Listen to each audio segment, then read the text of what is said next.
Olá, seja bem-vindo, seja bem-vinda. Eu sou Hamilton Nogueira. A gente começa agora mais um conteúdo do projeto Fábrica de Programadores. Nós estamos na terceira edição desse projeto, um projeto por meio do qual a gente leva capacitação e leva o conteúdo da lógica algorítmica. É essa lógica que desenvolve programadores, desenvolvedores, esse profissional escasso no mercado. O mercado todo está ávido por esse tipo de profissional que se envolve, analisa sistemas, aplicativos, e isso que tornou a nossa vida mais digital e tem tornado cada vez mais, além de oportunizar muito empreendedorismo para aquele que quer se aventurar, que quer criar, que quer enfrentar todos os desafios cotidianos do mundo do empreendedorismo. A lógica de programação, a tecnologia de uma forma geral, que tem proporcionado as melhores oportunidades. Para a gente conversar sobre tecnologia, portanto, e novos negócios, a gente tem o prazer de receber aqui no estúdio o sócio fundador da Criatlo, Criação, Relações e Inovação, também odontólogo, para você ver como ele é empreendedor, que é o Silvio Ramos. E conosco a professora Marilda Rocha, mestre em Gestão e Modernização Pública, também uma ousada empreendedora. Ela comanda o IGC, o Instituto de Gestão e Cidadania. Silvio, Marilda, muito obrigado por estar aqui conversando com a gente, disponibilizando o tempo de vocês, o conhecimento de vocês, para a gente levar esse conteúdo para as pessoas que fazem parte, que vão enfrentar o Fábrica de Programadores, mas também é conhecimento de rede e fica aí para as pessoas se sentirem provocadas, se sentirem instigadas e entender que, embora não seja fácil, empreender muitas vezes é até necessário. E a gente aprende muito com essa jornada. Eu queria começar com o Silvio, explicando o que é a Criatlo, né? O que faz, a que se propõe. Seja bem-vindo. Muito obrigado, agradecer o convite. A Criatlo, ela é uma empresa, né, uma startup, que se propõe a capacitar pessoas dentro, por isso que eu achei interessante, né, de ser chamado para Fábrica de Programadores, porque a gente programa as cabeças das pessoas, as mentes, dentro de percepções e compreensões, principalmente sistêmicas, né? Porque muitas vezes as pessoas querem empreender, mas não conseguem enxergar as conexões entre as coisas que acontecem. Então, muitas vezes, por falta dessa visão e dessa antecipação do que o mercado vai fazer, até dentro da própria empresa, essa falta de percepção causa problemas comuns do cotidiano e resultam naquilo que dói, que é o bolso, né? Resulta numa dor do bolso, ou seja, diminuição do lucro ou aumento de despesas ou diminuição de receita. No final da história, a empresa se prejudica por falta de colaboradores capacitados em percepções e compreensão. Então, a gente até hoje tem trabalhado com a Criatlo principalmente nessa vertente, a vertente do que a gente chama de criatividade corporativa. Você está falando de uma soft skill, portanto. Soft skills. Agora, habilidades comportamentais. Aí há um desafio dentro do desafio. Porque se nós temos um imenso problema de comportamento, de maturidade, de saúde mental, isso virou até um certo lugar comum no mercado, mas a gente sequer está conseguindo dar passos consistentes no hard skill, que é o que é mais mensurável, que é a programação, que é aquilo que só demanda horas, nada mais. Você destina horas, você aprende a programar, a contabilidade, enfim. Já um processo interno de desenvolvimento, de maturidade, é algo que demanda mais tempo, é preciso a pessoa querer e normalmente fica em segundo plano. Isso. Então, como é que você lida com isso aí, de convencer que é preciso investir numa forma de amadurecer?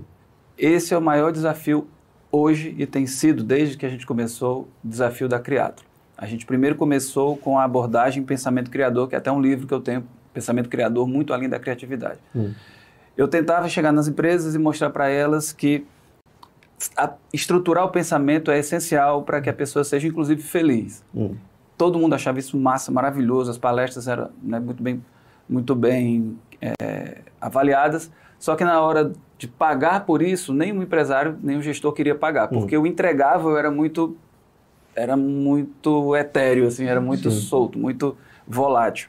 E aí eu descobri que precisava ter... Desse ponto até hoje, nós estamos falando de quanto tempo? 2021, na verdade, antes de criar a Criatlo, né? O livro foi de 2020, aí eu tentei fazer algumas palestras, 4 anos. Ok.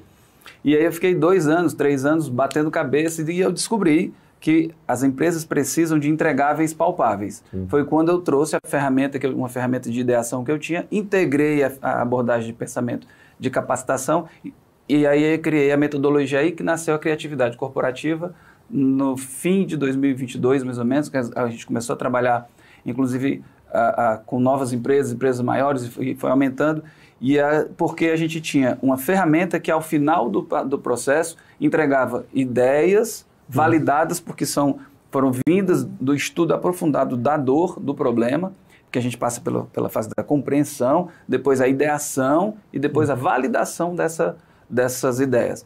E aí, no final, você tem uma lista de ideias validadas, focadas no problema, portanto, eficazes. Ou seja, se materializou. Materializei. E um grupo de colaboradores capacitados, porque as ideias não foi a Criatlo que gerou, foram eles que geraram. Então, as ideias fez provam... as provocações. Isso. Então, a gente entregou, né, algo palpável, que inclusive provava que o processo funcionou, porque não foi o Silvio que foi lá e fez uma consultoria, mergulhou, estudou e deu as ideias. Não, foram os colaboradores que se transformaram em consultores próprios das empresas, porque eles que sabem onde o sapato aperta, né? Perfeito.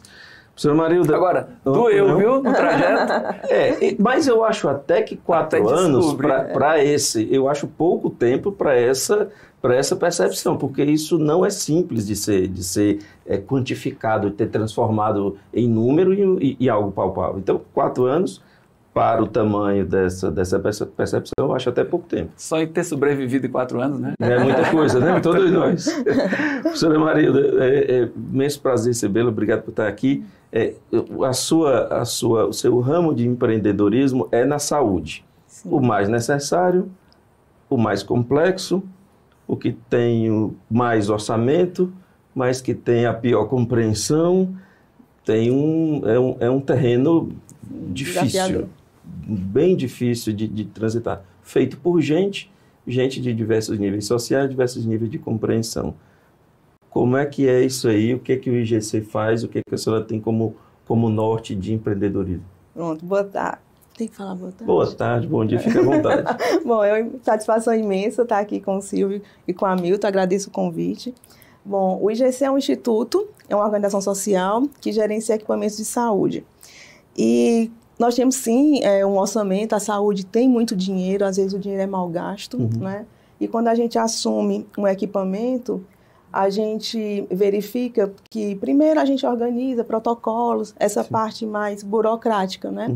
E eu chamo de o hardware, né?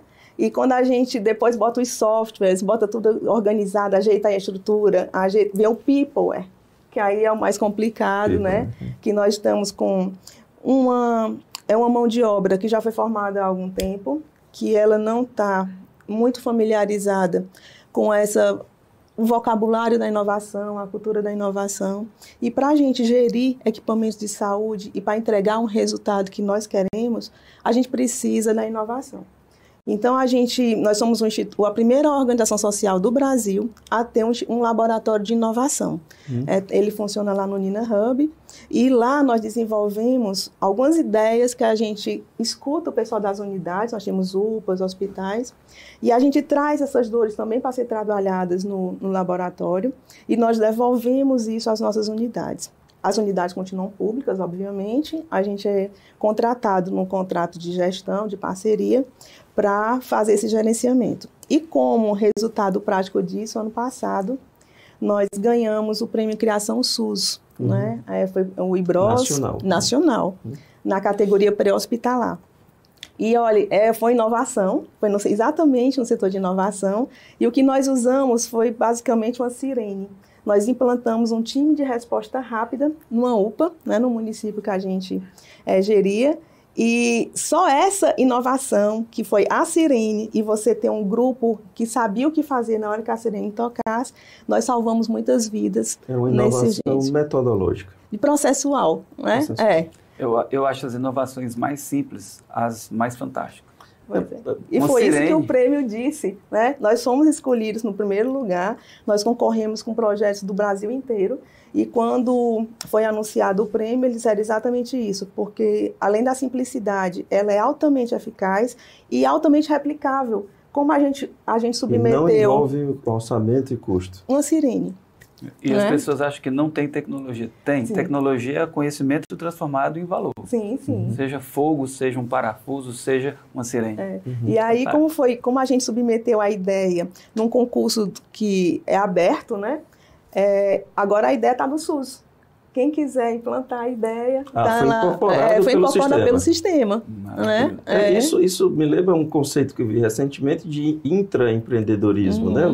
Os gestores favorecendo e estimulando o colaborador e gente a pensar e a criar coisa nova, né? Isso tem muito a ver. E tem a ver com liberdade também de criação. Totalmente. Né? Me explique aí, Silvio, como é que vem sendo a aceitação depois que você organizou esse produto, o que isso vem gerando de fruto?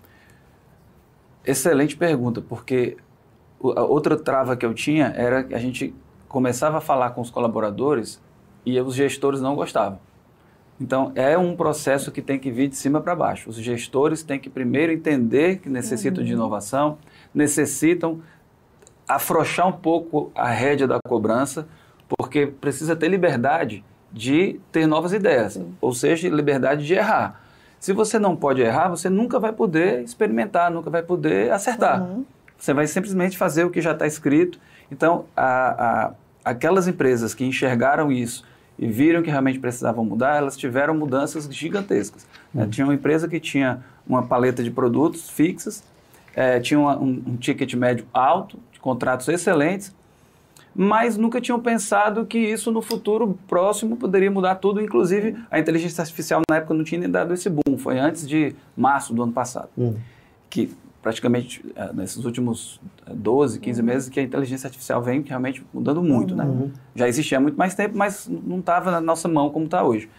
E aí uma outra empresa também, também era de tecnologia, era representante de equipamentos, ela dava suporte às empresas que compravam dela, ela era intermediária entre a fábrica, e aí numa das nossas oficinas surgiu a pergunta de que será que a fábrica não tem condições de vender direto para o cliente final? Aí ela, não fale isso não, não fale isso, eu não estou praguejando não, vai acontecer, e se pesquisar já está vendendo. E aí o que aconteceu? Mudou quase boa parte, né? Mas boa parte do modelo de negócio da empresa, passou pelo propósito, modificou o propósito, e aí agora a empresa está pivotando devagar, porque é uma empresa grande, tem 20 unidades no estado, então devagarinho ela já está se reposicionando, mas não tinha enxergado isso antes. Eu não posso dizer os nomes das empresas por motivos óbvios de sigilo, né? Mas está sendo muito bem recebido por aqueles líderes que têm a visão. Quando a professora Marilda conhece os jovens que querem empreender, natural da vida acadêmica, e quando chega para empreender, para dirigir uma média empresa, crescendo bastante, qual foi o choque ali entre o conceitual e o pragmático, entre o acadêmico e o mundo real? Pois é, eu venho do mundo acadêmico, eu sou professora universitária há 30 anos, né? E é fácil ensinar, mas quando eu fui fazer, aí eu senti também muita dificuldade. E o meu maior choque foi entender que eu precisava já começar no novo mundo, né? No digital, não no digital da tecnologia, no digital humano, dígito, né? Eu estava cuidando de pessoas. E eu comecei a ver que mesmo as pessoas mais jovens que eu estava recrutando, elas tinham o interesse, mas ainda não sabiam como aprofundar isso. E tanto eu vi dentro do IGC, quanto, obviamente, nos meus alunos da universidade. Então, a gente desenvolveu também lá no IGC, a gente usa um conceito chamado ambidestria organizacional, que tem tudo a ver com o mundo da inovação. A alta direção é super comprometida, né? Então, tanto que tem um laboratório, que a gente não quis nem colocar um laboratório dentro do escritório, exatamente para ele não se envolver no dia a dia e se perder, né? Apagando aqueles possíveis incêndios. Aliás, como muitos, viu? Muitas empresas têm os seus labs, mas na hora que aperta a agenda diária, tira os pesquisadores e traz vão, porque é o chamado mundo real. Então, vocês encontraram uma forma de separar isso. Sim, sim. Além do que, quando você tira de dentro da empresa, você diminui a possibilidade do sistema imunológico da empresa destruir aquela célula de inovação. Deixa fora, fica um pouco mais isolado. Né? Então, a gente teve essa ideia, nós obviamente contratamos uma pessoa que nos auxiliou nesse processo. Hoje nós temos um head de inovação. Então, de fato, a gente acredita e a gente investe, né? E aí, quando eu volto para a universidade, eu acabo vendo esse gap. Né? Eu digo, nossa, eu sou professora há 30 anos e eu dou aula do mesmo jeito. E o mundo em 30 anos mudou radicalmente. Então, quem está certo ou quem está errado, eu ou o mundo, porque eu continuo dentro da sala de aula, falando para meus alunos que estão lá nuca a nuca, né? Sem muito, eu fico, nossa, será que é válido hoje eu estar aqui investindo tempo meu e do aluno, recurso público, que eu sou professora da universidade estadual, se eu mesmo... não é que eu não acredito, eu acho que a gente está defasado de fato, né? E essa geração sente isso, ela já cobra, ela já é mais participativa, porque ela tem mais informação. E ela sabe que a necessidade dela, quando ela for para o mundo real, para o mundo do trabalho, ela vai encontrar dificuldades em fazer essa transição entre o mundo quase completamente analógico da sala de aula, né, para o mundo que tem demandas que talvez eles não consigam alcançar por conta que a formação foi limitada também. O ensino tradicional, ele é das piores causas de bloqueio de criatividade, porque você não vai lá para criar nada, você vai lá para encontrar um resultado que alguém já deu. Sim, então você vai para acertar gabarito. E hoje, né, para criar alguma coisa, você tem que estar disposto a errar. Se você erra, né, na escola, na faculdade... Você é punido. Você é punido. E você não quer ser punido novamente. Então, você é treinado desde pequeno, né, você é limitado a ter medo de errar. Você só quer gabaritar, ou seja, você quer... Até o Niels Bohr dizia o seguinte, não, você não está pensando, você só está sendo lógico. O Niels Bohr é do modelo atômico, né? Então, parece estranha essa frase, né? Você não está pensando, você só está sendo lógico. O que ele quer dizer é que a lógica é linear, você basta, né, A, B, C, D. Sair disso, questionar isso, pensar de outros lados, a gente é proibido de fazer isso no colégio. Desde o colégio, né? Eu conheço poucas áreas. A base hoje, a provocação mercadológica de uma startup, por exemplo, é resolver algum problema micro, e você usa ali a internet para tentar dar massa, da escala, né? Da escala, a palavra correta é essa, da escala para tentar tornar sustentável. Eu conheço poucas áreas com tantos micro e macro problemas quanto a saúde. O que é feito hoje, seguindo aquele modelo tradicional de você, já tradicional de lançar um edital, oferecendo prêmios e chamando... Esse modelo dá conta da necessidade de provocar a gente, de provocar a inteligência, de forçar as pessoas a irem buscar soluções. Dá conta? Assim, a minha foi a nossa primeira experiência. O IGC tem 4 anos praticamente que está sob a nossa direção, né? E quando a gente foi receber o prêmio lá, a gente viu que tinham 490 iniciativas no Brasil inteiro, né, sendo apresentado pelas equipes. Isso em relação a esse prêmio? A esse prêmio do Criação SUS, né? 490. 490. Desses 490, eles depuraram e chegaram a 190. E dos 190, depois foram nas 3 categorias e foi onde foi premiado. E eu me surpreendi bastante com as ideias. Então, eu creio que, embora seja no formato bem tradicional, o formato do termo de referência que orientou o prêmio, ele foi bem desenhado. E quando a gente tem um termo de referência bem desenhado, que ele diz o que espera encontrar, né, as pessoas acabam olhando a sua experiência e dizendo, nossa, isso aqui eu posso concorrer. Quando a gente foi concorrer com a questão da Sirene, do time de resposta rápida, as pessoas que tinham pensado isso chegaram para a gente, mas será que a gente vai fazer isso tão simples? Não é? A gente mesmo não acreditava que aquilo pudesse ser uma inovação. Então, assim, eu creio que a gente está aprendendo também a esse estímulo, principalmente no serviço público, que pelo tamanho, né, e o SUS, o tamanho que é, o Brasil, um país gigantesco, né? E a saúde, eu chamo que o nosso desafio é encontrar soluções para o que a gente chama de triângulo de ferro da saúde, que é acesso, qualidade e custo. Então, toda vez que a gente olha para algum acesso à própria saúde, a qualidade desse cuidado, né? E a que custo a gente está entregando isso. Então, a gente chama do triângulo de ferro da saúde. Então, a gente pensa muito nisso quando a gente está assumindo qualquer unidade. Quando a gente ganha, né, um chamamento, que a gente senta para fazer o nosso plano de ação, a primeira coisa que a gente faz é esse mapeamento. Como é que está o acesso dessa população à saúde? Como é a qualidade desse cuidado? E a que custo a gente tem que fazer isso? Como a gente tem um orçamento fechado, a gente parte já do limite de teto, né, que a gente pode gastar. Então, é muito interessante porque, na minha adolescência, eu fui muito impactada por um exemplo do Walkman. E eu na escola, na faculdade, o professor contava que quando foram criar o Walkman, o engenheiro lá, o dono da Sony, ele chegou para os engenheiros e disse: eu quero um Walkman que custe tanto. Porque ele estudou o público-alvo, que era jovens, e ele viu que o jovem não podia pagar mais. X. Então não adiantava nada eu querer fazer um melhor Walkman, né, se o meu público não ia poder comprar. Eu sinto que a gente vai ter que explicar o que é o Walkman. É verdade.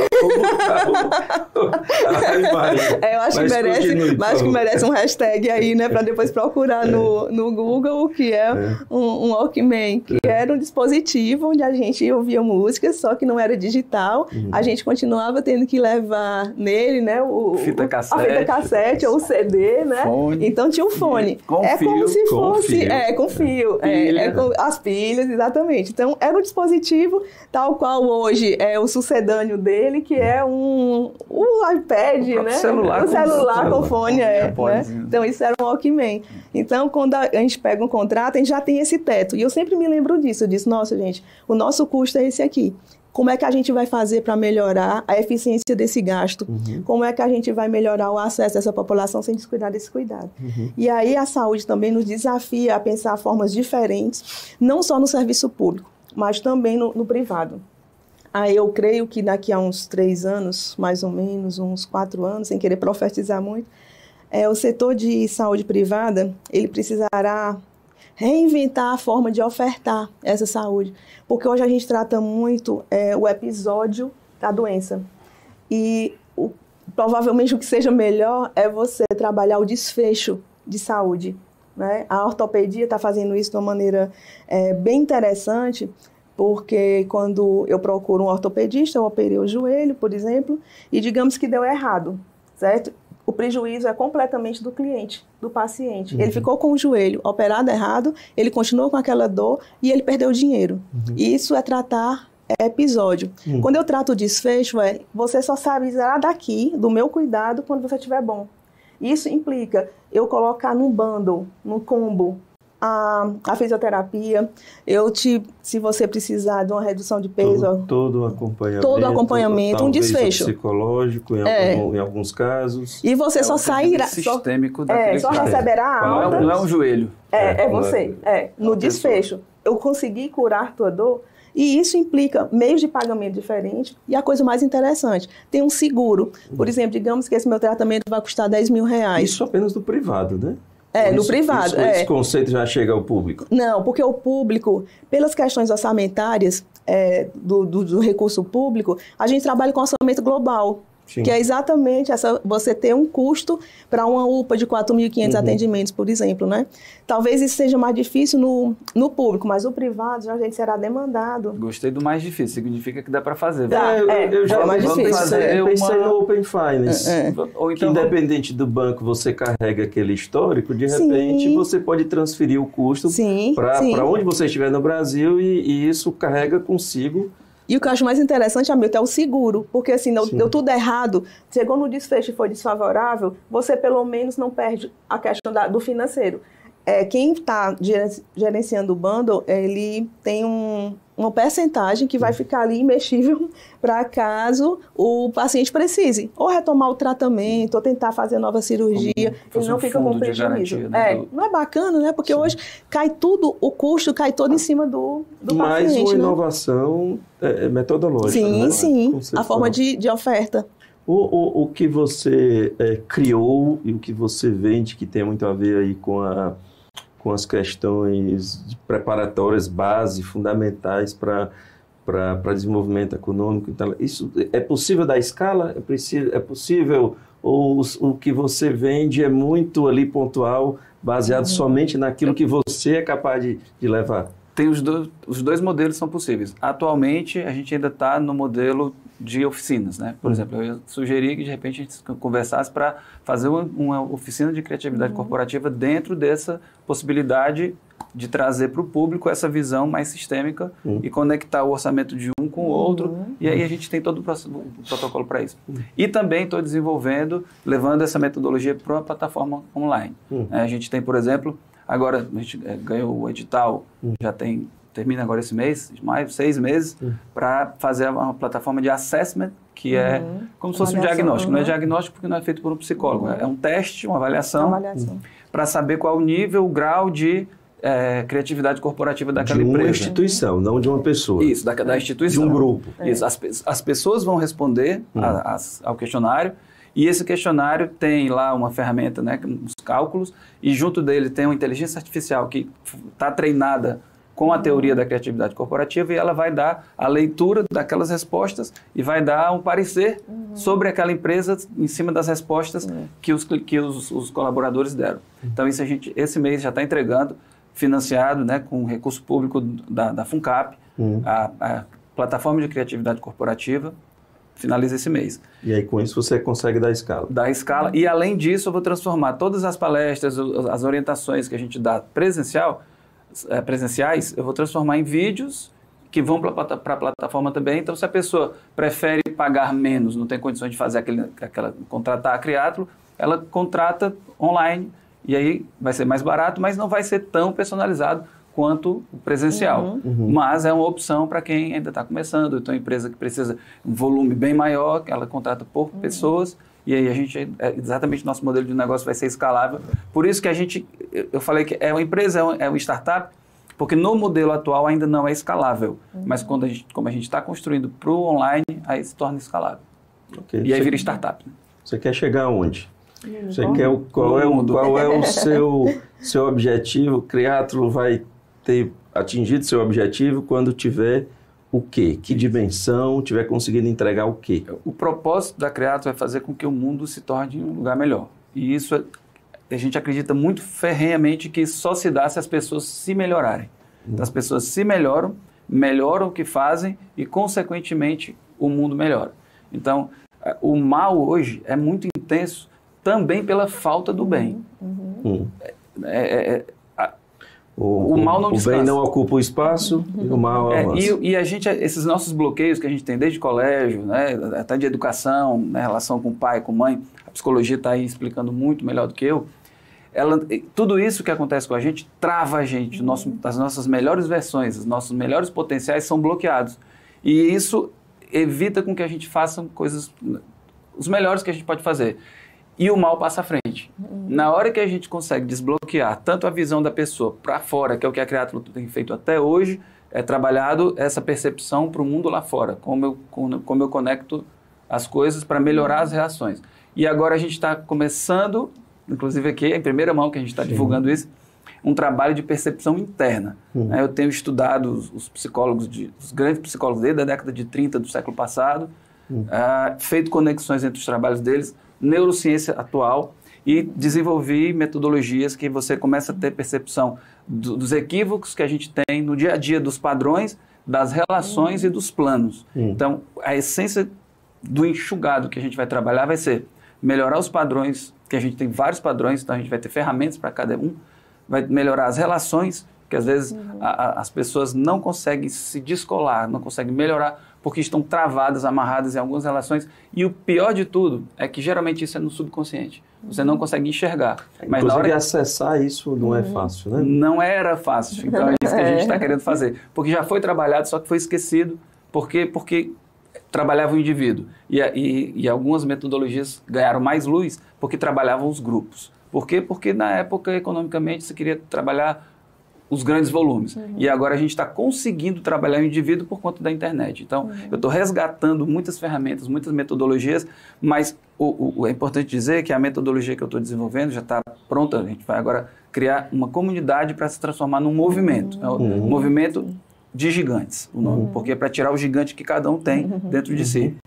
E aí é importante dizer que a gente não vai fazer tratamento psicológico. Muito pelo contrário. Vai ser uma autoavaliação voltada para autoplanejamento, planejar a vida, planejar as suas ações, para extrair dentro de si as melhores versões, os melhores potenciais e facilitar aquela pessoa, como no exame de mama, se ela encontrou algo diferente, ela procura um serviço de profissional.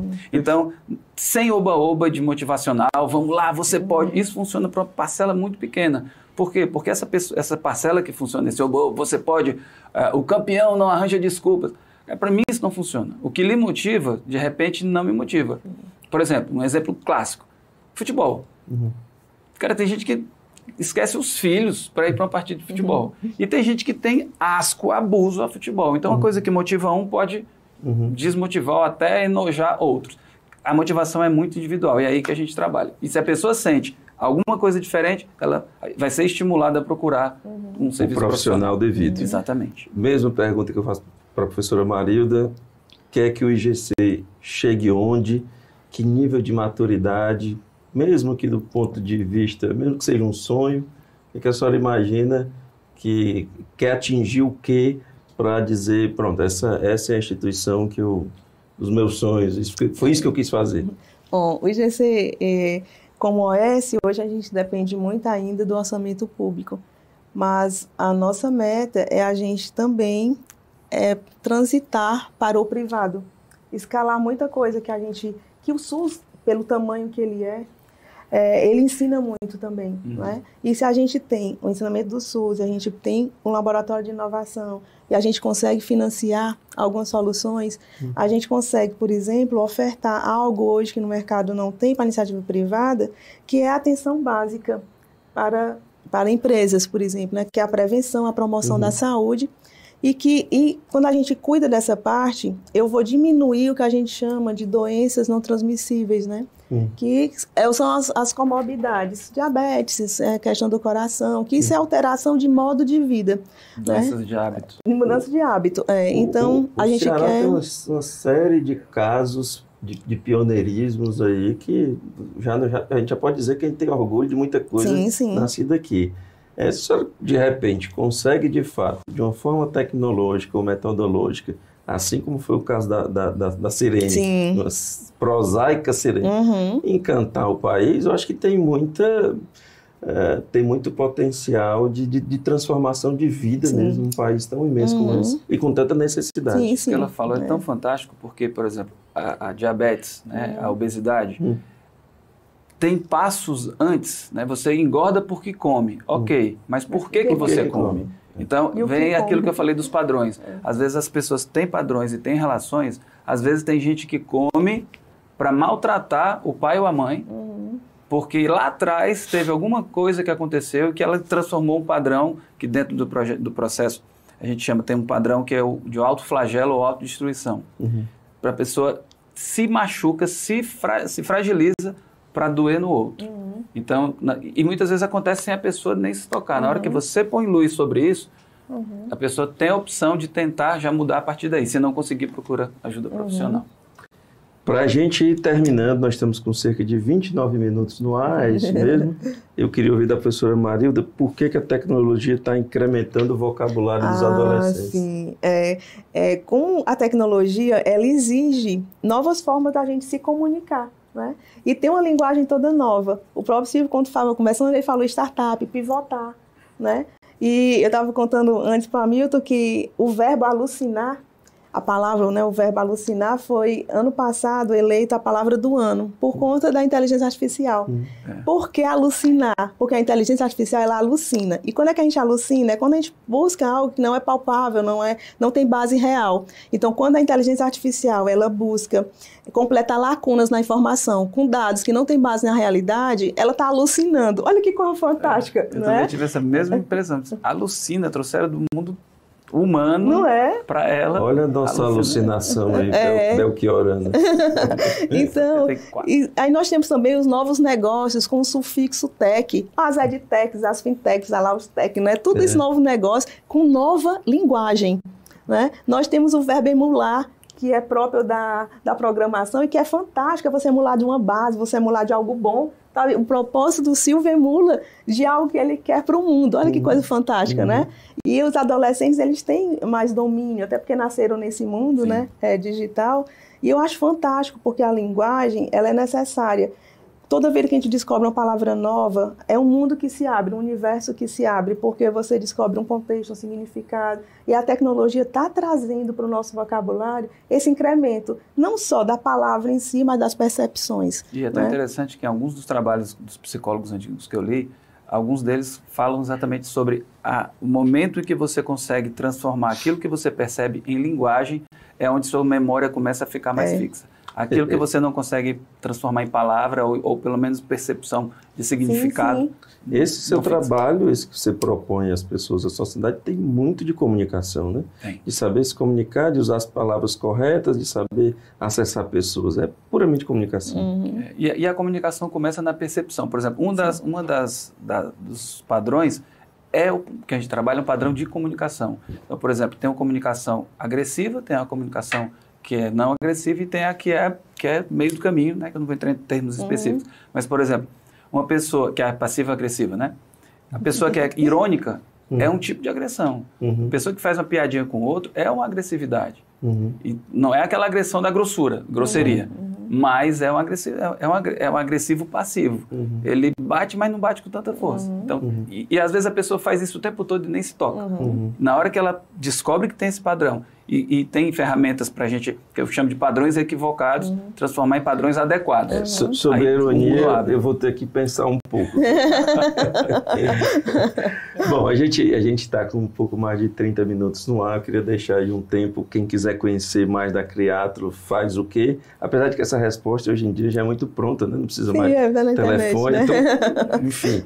Mas caixa postal. O último recado da Criatlo, o último recado do IGC para quem quiser conhecer o que quando for buscar nas redes, em buscadores, vai encontrar o que, precisa perceber o que. Silvio? Bom, a Criatlo é fácil, né? Como ele falou, vai no Instagram, vê que mais simples, @Criatlo, CRIATLO, Criatlo. Depois eu explico, claro. Você pergunta que eu explico o porquê que o nome é Criatlo. E o que tem de bom para se perceber, para além do que ele vai ver ali na comunicação institucional? Nosso propósito da Criatlo com as pessoas do mundo todo é que elas enxerguem melhor para dentro, para enxergar melhor para fora, para extrair de si aquele gigante que está preso lá dentro, que todos nós temos, e que nós possamos nos tornar pessoas melhores, recuperar aqueles que já têm uma idade mais dos 40, recuperar o tempo perdido, porque tinha hora que a gente chega ali para trás e diz assim, e agora? Fiz tudo errado. Não existe tempo perdido, a gente transforma em conhecimento, coloca um planejamento e as coisas aceleram. Então as pessoas podem melhorar a si mesmo e com isso melhorar o seu entorno, o seu micromundo e no final melhorar o mundo e o bem vai soterrar o mal. Então nosso propósito é esse. Quem se interessa por essa motivação, quem tem isso como propósito, quem quer saber mais, manda uma mensagem no direct lá na @Criatlo, que eu mesmo vou responder vocês. Professora Marilda, quando a pessoa olhar para as redes e buscar ali o IGC, a senhora quer que ela perceba o quê? Bom, hoje o IGC, nosso site ainda é bem institucional, mas lá tem uma aba que leva todo mundo ao laboratório de inovação. Então, hoje, particularmente, assim, a gente faz a questão dos contratos, mas a nossa parte inovadora, ela está não só dentro do Lab, mas é lá que a gente constrói tudo isso, e o Lab está dentro do Nina, que é um dos hubs de inovação aqui. Nós somos mantenedores, inclusive, lá do Nina. Então, quem quiser, o nosso Instagram também é igc.brasil, @igc.brasil. E o Nina, quem lá é o Ives Gugel, que é o nosso head de inovação. Premiado então, Ives Gugel. Exatamente. Então, nós escolhemos pessoas, assim, de fato boas, né, para levar o projeto adiante.